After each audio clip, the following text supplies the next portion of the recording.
Sud Midi. 12h02 sur l'ensemble du réseau synchronisé de Sen Radio. Toutes nos excuses apportées donc à la diffusion de cette édition. Ils ne seront pas nombreux les acteurs politiques qui vont aller répondre au dialogue du président Macky Sall. Le F24 actuellement en rassemblement est d'avis que le président Macky Sall fait du dilatoire pour gagner du temps. Le mouvement Gëm Sa Bopp de Bougane Gueye Dany se concerte cet après-midi pour dégager leur position, mais la tendance dans ce mouvement n'est pas favorable à une participation à ce dialogue. Pendant ce temps, le QDIS et le cadre unitaire de l'islam et le forum du justiciable seront présents à cette rencontre prévue lundi prochain au CICAD de Diamniadio. Vous entendrez tour à tour Cheikh Tidiane Sy qui sera d'ailleurs notre invité, mais aussi Boubacar Ba du forum du justiciable sur les raisons de leur participation. Reprise des enseignements en présentiel à l'UCAD à compter du 26 février. La décision a été prise hier à l'issue du conseil académique, lequel conseil a décidé de la levée de la mesure de suspension des enseignements en présentiel. Promotion de l'artisanat à Hambourg, une rencontre de 3 jours a réuni des parlementaires, des membres de l'Union des chambres de métiers et des agents du ministère de l'artisanat pour mettre sur pied un réseau de parlementaires pour la promotion de l'artisanat et de la culture. Sur l'international, nous parlerons du sommet à Abuja, le sommet donc de la CEDEAO et aussi la bande de Gaza donc qui subit encore des frappes israéliennes. Nous y reviendrons dans la page inter. La revue de presse et notre invité va boucler cette édition à la mise en onde à Saint-Thioune. Ndeye Mariam Ndiaye. Bonjour et bienvenue. Cette information qui vient de nous parvenir, le conseil académique de l'université Cheikh Anta Diop de Dakar s'est réuni donc hier sous la présence du présidence du recteur, professeur Ahmadou Ali Mbaye, et après avoir examiné le deuxième point de l'ordre du jour concernant la situation universitaire et pris connaissance des conclusions du comité de sécurité élargie, le conseil académique a décidé de la levée de la mesure de suspension des enseignements en présentiel à compter du 26 février 2024. Je vous le disais dans les titres, appel au dialogue lancé par le chef de l'État Macky Sall, le QDIS, cadre unitaire de l'islam, sera bel et bien de la partie dans sa mission de régulateur. Le QDIS invite la société civile et tous les candidats à répondre favorablement. Toutefois, le QDIS reste pessimiste quant à une sortie de crise et propose éventuellement un autre dialogue au-delà de celui de ce lundi. Écoutons les propos de Cheikh Tidiane Sy, c'est le président du QDIS. Il est avec Josette Kali. Aujourd'hui, le président de la République a fait une sortie face à la presse, reprécisant son intention de ne pas prolonger son mandat au-delà du 2 avril, décision que nous saluons. Aujourd'hui, il va falloir maintenant trouver les artifices techniques et juridiques pour pouvoir tenir les élections à bonne date. Et compte tenu de cela, le QDIS a toujours une position tranchée, stable et sans équivoque. Nous sommes aujourd'hui dans le cadre maintenant d'un dialogue appelé par le président de la République dans le cadre de la fixation de la date des élections. Nous, en tant qu'organe de régulation, nous sommes une organisation religieuse qui intervenons en tant que régulateur social. Nous serons là en tant qu'arbitre, comme j'ai l'habitude de le dire. Nous serons présents pour observer, mais aussi donner notre point de vue par rapport à ce que la loi permet pour le respect du calendrier électoral et que les élections, comme l'a dit le Conseil constitutionnel, puissent se tenir dans les meilleurs délais et je dirais même plus dans les plus brefs délais. Je ne pense pas que ce dialogue puisse apporter toutes les réponses auxquelles nous sommes confrontés aujourd'hui. Il est évident que dans la société sénégalaise connaît une rupture, une fracture, si je peux m'exprimer, entre deux camps et il serait opportun que les gens se mettent autour d'une table pour discuter. Mais je ne pense pas que ce dialogue puisse permettre, disons, de régler tous les problèmes que les Sénégalais ont en matière de redéfinition des règles du jeu. Aujourd'hui, ce qui nous manque, c'est de redéfinir les règles, que tout le monde puisse, entre guillemets, danser avec la même musique. Aujourd'hui, pouvoir et opposition, je se regarde en chaîne de faïence. Jeunes et vieux ont des problèmes de conflit de génération. Nous pensons qu'aujourd'hui, pour réguler, en tout cas pour mettre à plat tous ces problèmes, nous avons besoin de nous asseoir. On pourra en discuter. Mais je ne pense pas que cela puisse se faire en 2 jours. Je ne pense pas que le contexte aujourd'hui puisse nous permettre de nous asseoir pour discuter de ces problèmes-là. Il faut aller aux élections et peut-être maintenant, au-delà des élections, s'asseoir pour mettre à plat tous les problèmes que connaissent nos sociétés, pour qu'on puisse renégocier ce contrat social. Cher Tidiane, si le président du QDIS sera notre invité. Appel au dialogue du chef de l'État Macky Sall, le Forum du justiciable encourage vivement la tenue de ce dialogue et appelle les acteurs politiques de tous bords à la responsabilité en participant à ce dialogue. Sur le refus de certains de ne pas participer à ce dialogue, le Forum du justiciable trouve que ces derniers cherchent à enfoncer le pays dans la crise qu'il traverse déjà.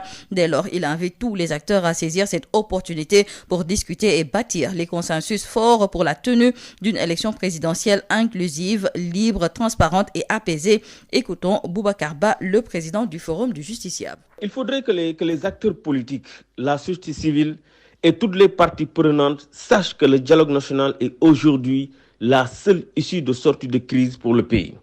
Aujourd'hui, en refusant d'aller au dialogue, qu'est-ce qu'on cherche réellement? Enfoncer le pays dans la crise qu'il traverse déjà? Détruire ou mettre le pays dans le chaos pour jouer après aux sapeurs-pompiers? Et faire preuve de surdité, ne serait-il pas un immense gâchis pour trouver des consensus forts pour aller vers des élections libres, transparentes et inclusives? Mais également la stabilité du pays ne devrait-elle pas transcender les divergences politiques? Vous savez, si nous voulons aider le pays, si nous voulons sortir de cette crise, il faut nécessairement dialoguer. Et là, j'invite toutes les parties prenantes à aller discuter de l'essentiel pour l'intérêt supérieur de la nation. Et la société civile doit jouer pleinement son rôle de facilitateur en évitant de prendre position. La société civile doit faciliter et encourager la tenue de ce dialogue et non le boycotter.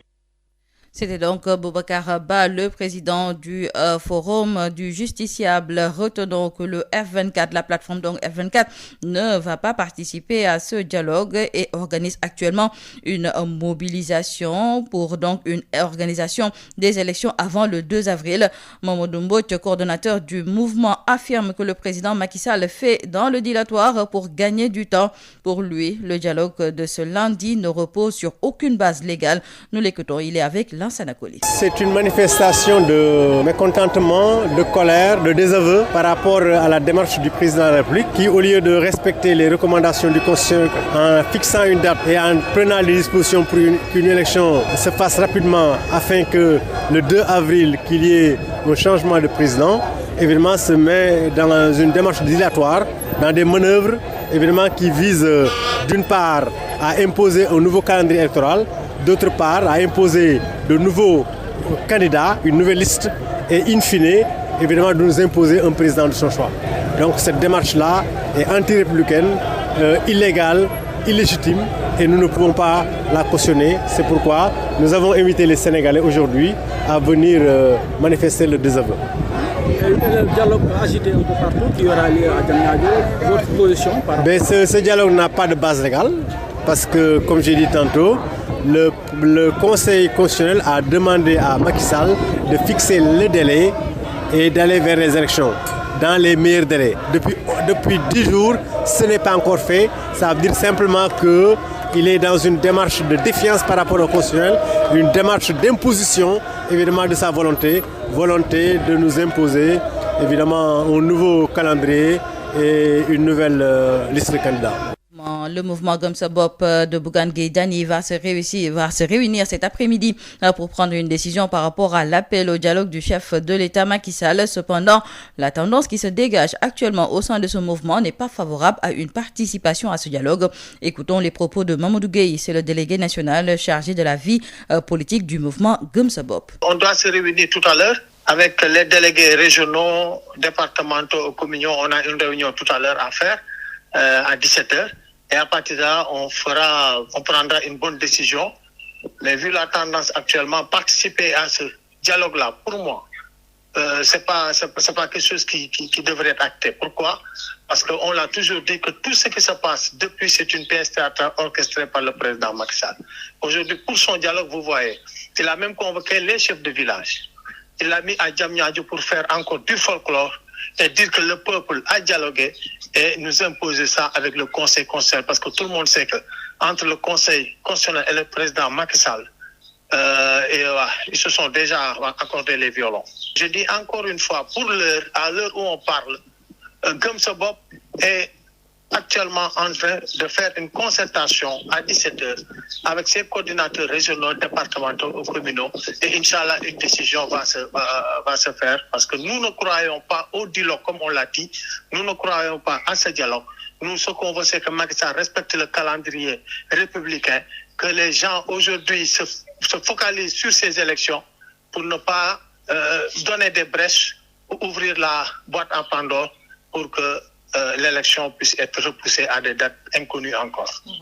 C'était donc Mamadou Gueye, délégué national chargé de la vie politique du mouvement Gëm Sa Bopp. Je vous le rappelle, ce mouvement donc qui va se concerter cet après-midi pour prendre une décision par rapport à l'appel au dialogue du chef de l'État Macky Sall. Pour ce qui est du Khadi ou juge du tribunal musulman de Thiès, l'imam Abdoul Majib Mbaye met les différents acteurs devant leur responsabilité de sauvegarder la cohésion sociale et appelle à un dialogue franc et sincère, mais dans le respect de la Constitution.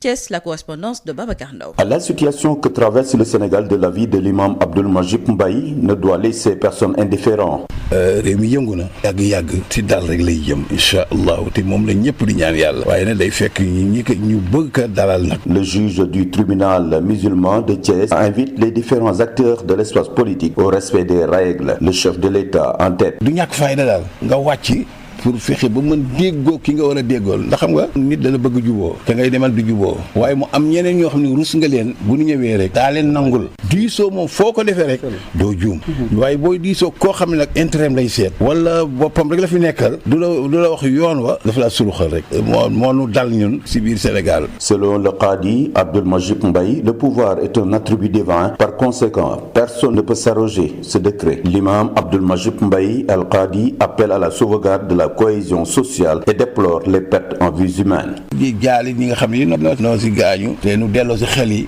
dal rayante bi nuy def léegi dafa doy ak ni bakkan foore mais si côté yëpp la ndax soo seetee civisme moo amul. Le spécialiste en sciences islamiques, l'imam Mbaye souhaite enfin l'organisation de ce scrutin et que les Sénégalais, du coup très éprouvés, puissent se passer à autre chose. la sëñ Abdoul Ahad daan wax rek rahmatullahi alayhi nee na bu fekkee ñëpp dañuy xëccoo di wut mais na ñëpp wutandoo bu ndee ba yàlla def te kooku sax moom mooy dëgg di ba yàlla def kenn gagné nañ ñi nga xam dañu doon wax yëpp ni nag doon réew mi la ñu bëgg waaye nanu àndandoo waat ànd ak kooku loolu mooy dafa réew.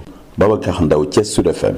Babacar Ndaw, le syndicat des enseignants libres du Sénégal dénonce le report des élections présidentielles et toutefois, Amidou Diédhiou, le secrétaire général national du CELS, invite les acteurs de l'éducation à écarter l'école du jeu politique.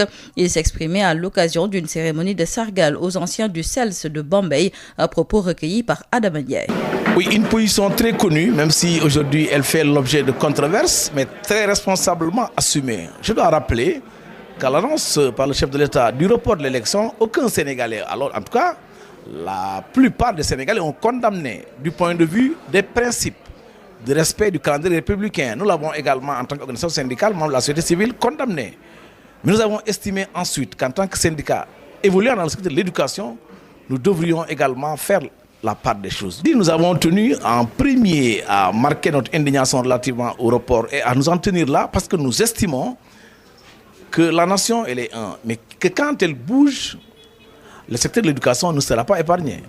Et dans notre communiqué, nous avons dit que tout en condamnant ce report, nous appelons les acteurs à se mettre autour de la table, dans la cohésion nationale, dans l'unité des cœurs, pour épargner notre école, mais de ses soubresauts, de ses agissements. Nous croyons fortement à ça. Nous pensons que notre école doit épargner. Oui, les enseignants, ce sont des acteurs du jeu politique. Ce sont eux qui animent les partis politiques. Ce sont eux qui sont dans les bureaux de vote. Ce sont eux qui théorisent les projets des partis. Mais une chose est-il qu'il faut que nous apprenions à faire la part des choses. Le syndicat aux syndicalistes, la politique aux hommes politiques. C'est ça notre conviction. Sud FM, l'info, c'est ici. 12h17 sur l'ensemble du réseau synchronisé de Sen Radio Cap sur Mbour. Et c'est pour parler de la promotion de l'artisanat pour rendre le secteur performant et attractif. Tel est l'objectif de l'autorité en charge de ce département qui a entre autres priorités la labellisation des produits artisanaux du Sénégal, l'équipement et la formation des artisans. Une rencontre de 3 jours a réuni des parlementaires, des membres de l'Union des chambres de métiers et des agents du ministère de l'Artisanat. L'occasion était de mettre sur pied un réseau de parlementaires pour la promotion de l'artisanat et de la culture. Mbour, Moustapha Sall. La labellisation des produits artisanaux du Sénégal, la formation des artisans, l'équipement des artisans et le consommé local. Voilà entre autres priorités du ministre en charge du département de l'artisanat et de la transformation du secteur informel. Birame Faye. Élaborer, adopter une lettre sectorielle consacrée à l'artisanat en particulier et au secteur informel, sa transformation. Nous travaillons aussi pour la modernisation des chambres de métiers et l'augmentation aussi de leurs attributions. Le programme principal aussi sur lequel nous sommes en train de travailler, c'est la formation des artisans, le financement des artisans et l'équipement des artisans. La labellisation, vous en avez parlé, Madame la Présidente, là également nous sommes en train de travailler. La PDA a fait une tournée internationale pour voir ce qui se passe dans le monde, pour faire des benchmarking. Le consommé local aussi, c'est un chantier. Pour le développement du secteur, 100 milliards ont été investis par l'État du Sénégal dans l'artisanat. Beaucoup de choses ont été faites dans le secteur. La création du ministère est une étape extrêmement importante. C'était une demande des acteurs du secteur informel. C'est le point de départ du processus pour renforcer davantage le secteur de l'artisanat en particulier. Au-delà des 10 milliards consacrés au niveau du ministère de l'artisanat, c'est un secteur où le chef de l'État a injecté plus de 100 milliards. Nous avons 30 milliards au niveau du PCA, le programme d'employabilité des jeunes artisans. Nous avons 10 milliards au niveau de la DER, 12 milliards au niveau de la DER, 12 milliards, 10 milliards au niveau du TRAFPT pour la formation des artisans, 30 milliards pour les tenues scolaires au niveau du ministère de l'Éducation. Nous avons aussi le budget pour la réparation des tables-bancs, pour ne citer que ces programmes-là. Il existe beaucoup d'autres programmes, donc c'est un secteur où le chef de l'État a bien voulu injecter plus de 100 milliards pour développer l'artisanat en particulier, mais promouvoir le secteur informel en général. Même lors de la Covid aussi, beaucoup d'argent a été injecté dans le secteur. Une rencontre de 3 jours a réuni des parlementaires, des membres de l'Union des chambres de métiers du Sénégal et des agents du ministère de l'Artisanat. L'objectif était de faire un diagnostic du secteur dans l'optique de formuler des plaidoyers. L'occasion a été saisie pour mettre sur pied un réseau de parlementaires pour la promotion de l'artisanat et de la culture. Moustapha Sall, Mbour, Sud FM. Moustapha Sall, accès équitable aux soins de santé de qualité, c'est le pari de l'antenne régionale de l'Agence de la couverture maladie universelle de Sédhiou à l'occasion de l'évaluation de leur activité au titre de l'exercice de l'année 2023. Le chef du service régional de la CMU de Sédhiou a porté le plaidoyer pour l'implication des DARA et autres établissements scolaires en zone reculée. Les propos du docteur Serigne Thiam sont ici recueillis par Moussa Dramé. Je voudrais tout d'abord, au nom du directeur général de la CMU, Dr Bokar Daf, donc formuler des remerciements à l'endroit de toutes les organisations mutualistes de la région, au PCA, à toute l'équipe d'encadrement des mutuelles de santé. Cette rencontre nous a permis vraiment de revenir sur les performances qui ont été enregistrées dans le cadre du membership, tout ce qu'on a fait en termes de prise en charge des bénéficiaires du programme, également en termes de réalisation. On a discuté vraiment également des points à améliorer, notamment la couverture maladie universelle des élèves, la CMU DARA. Donc en termes de résultats, déjà, si on voit le taux de pénétration, parce qu'on s'est donné comme point de départ l'année 2024, si on voit au 4e trimestre de l'année 2024, donc nous étions à un taux de couverture de 29,25%. Maintenant, au T4 2023, nous sommes à 47,45%, ce qui fait quand même on a fait un grand bond. En termes de taux de pénétration, nous sommes à 98%. Donc, et tout ça, on l'a eu grâce à l'intervention des acteurs, grâce à la motivation des acteurs mutualistes, mais également aux partenaires qui nous accompagnent. Parce que je veux parler du projet ISMEA, il y a également l'USAID et autres. Si on va avec l'enrôlement des enfants de moins de 5 ans et des femmes enceintes à travers les mutuelles de santé départementales, on a eu quand même un satisfait par rapport aux résultats. Nous avons les adhésions classiques, ceux qui viennent adhérer volontairement aux mutuelles de santé. Nous avons les bénéficiaires de bourse sécurité familiale, nous avons les détenteurs de la carte d'égalité des chances, nous avons les enfants de moins de 5 ans, nous avons les femmes enceintes. Donc nous avons une multitude de cibles. Par rapport aux difficultés, on l'a dit, donc la CMU élève, il n'y a pas l'appui, l'accompagnement des collectivités territoriales, mais également il y a la CMU DARA. C'est vrai qu'il y a le partenaire WACF qui a enrôlé 1500 nombres DARA, mais quand même c'est pas suffisant. Et il nous faut quand même relever le défi par rapport à la sensibilisation pour que les populations puissent vraiment adhérer dans les mutuelles de santé. Dans la planification que nous allons élaborer pour les 2024, il faudra faire la communication, donc la promotion des adhésions de groupes dans les mutuelles de santé, tout ce qui est professionnalisation des mutuelles de santé, en termes d'accompagnement, de moyens logistiques pour que les gens puissent aller au fin fond de la région, parce que nous avons une région très vaste pour pouvoir toucher donc le maximum de la cible. Sud International. L'actualité internationale que nous démarrons par le sommet de la CEDEAO. Les chefs d'État et de gouvernement des 11 pays membres non suspendus de la CEDEAO se retrouvent pour un nouveau sommet extraordinaire à Abuja.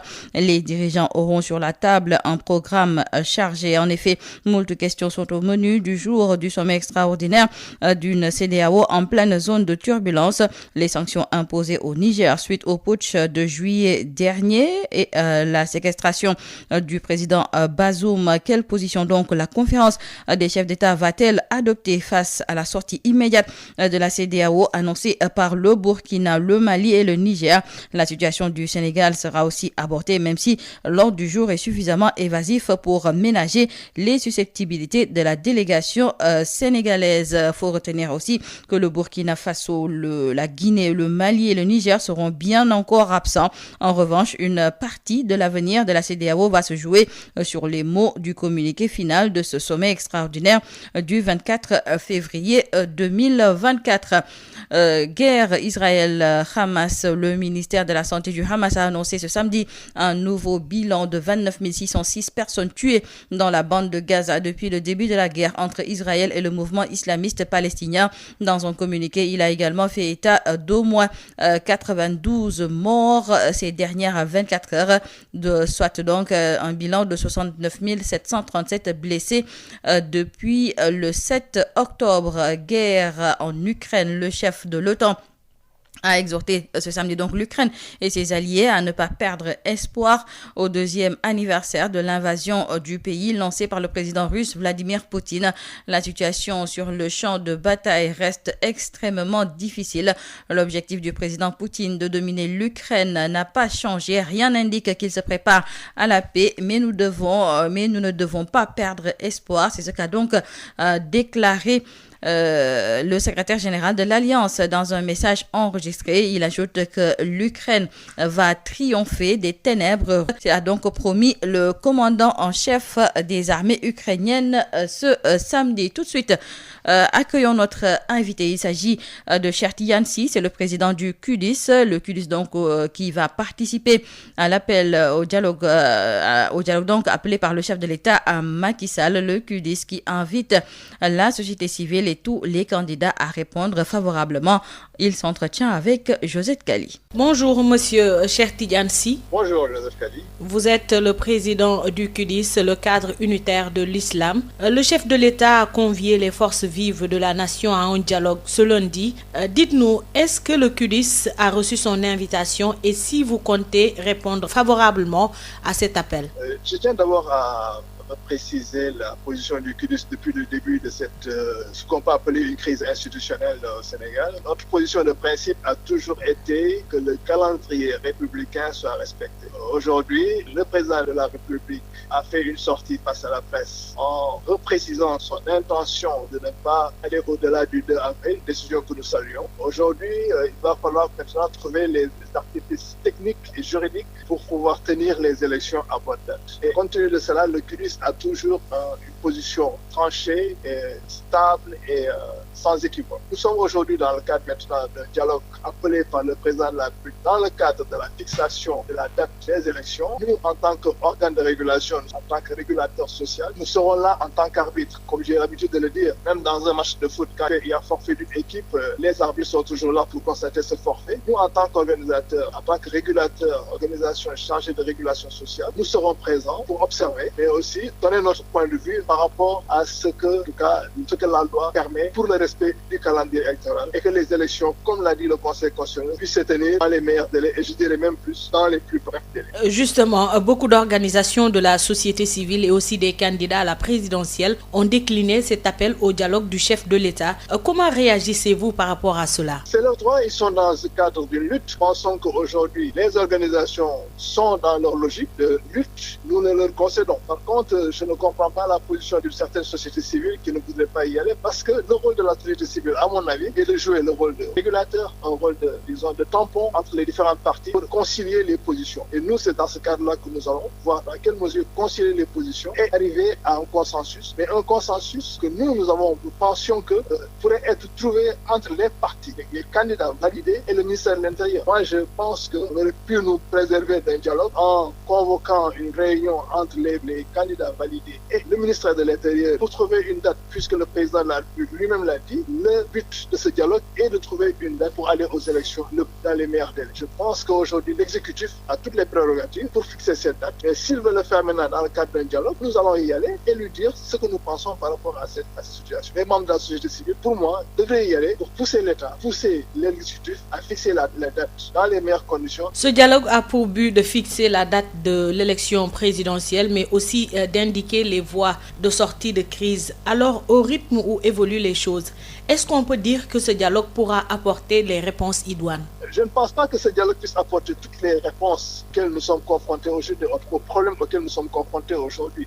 Il est évident que le Sénégal, la société sénégalaise connaît une rupture, une fracture, si je peux m'exprimer, entre deux camps. Et il serait opportun que les gens se mettent autour d'une table pour discuter. Mais je ne pense pas que ce dialogue puisse permettre, de régler tous les problèmes que les Sénégalais ont en matière de redéfinition des règles du jeu. Je l'ai dit tantôt, je l'ai dit souvent, qu'aujourd'hui, ce qui nous manque, c'est de redéfinir les règles du jeu pour que tout le monde puisse, entre guillemets, danser avec la même musique. Aujourd'hui, pouvoir et opposition, je se regarde en chien de faïence. Jeunes et vieux ont des problèmes de conflit de génération. Nous pensons qu'aujourd'hui, pour réguler, en tout cas pour mettre à plat tous ces problèmes, nous avons besoin de nous asseoir. On pourra en discuter. Mais je ne pense pas que cela puisse se faire en 2 jours. Je ne pense pas que le contexte aujourd'hui puisse nous permettre de nous asseoir pour discuter de ces problèmes-là. Il faut aller aux élections et peut-être maintenant, au-delà des élections, s'asseoir pour mettre à plat tous les problèmes que connaissent nos sociétés, pour qu'on puisse renégocier ce contrat social et qui nous a permis d'avoir cette stabilité légendaire que nous connaissons pour ce pays. Mais cela, ça devrait se faire qu'après, pour moi, les élections, afin que toutes les forces vives de la nation maintenant puissent s'asseoir et discuter des problèmes. Quelle est l'invitation que vous lancez à l'endroit des récalcitrants à ce dialogue? Il est difficile aujourd'hui de dire à des personnes qui ont décidé de ne pas venir à un dialogue de revenir à de meilleurs sentiments. Moi, je pense qu'ils sont dans leur droit de ne pas répondre à un dialogue. Je le leur concède. On aurait aimé qu'on ait une élection la plus large possible. Je parle souvent de recalés informatiques, de recalés judiciaires, de recalés binationaux. On aurait aimé que tous ces recalés puissent participer aux élections, que le président de la République puisse avoir toute la légitimité. Mais nous avons choisi la démocratie, ce système imparfait, pour conduire notre République. Donc nous sommes obligés de nous plier aux règles de la démocratie. Et les règles de la démocratie voudraient que les candidats qui ont été validés par le Conseil constitutionnel doivent y aller aux élections et que le meilleur gagne. Tout en n'oubliant pas que c'est Allah subhanahu wa ta'ala qui est le maître des mondes. Et comme il nous a dit dans le Coran, il donne le pouvoir à qui il veut et il le retire à qui il veut. Et donc nous sommes en phase avec toutes les personnes qui sont imbues de démocratie et qui voudraient qu'on aille aux élections. Et cela pourrait se faire dans le cadre d'une négociation entre ces partis-là. Et maintenant, au-delà des élections, on puisse s'asseoir pour avoir un dialogue plus large, discuter des véritables problèmes du pays. Merci beaucoup, cher Tidiane Sy. C'est moi qui vous remercie. Je rappelle que vous êtes le président du QDUIS, le cadre unitaire de l'islam. Merci à vous.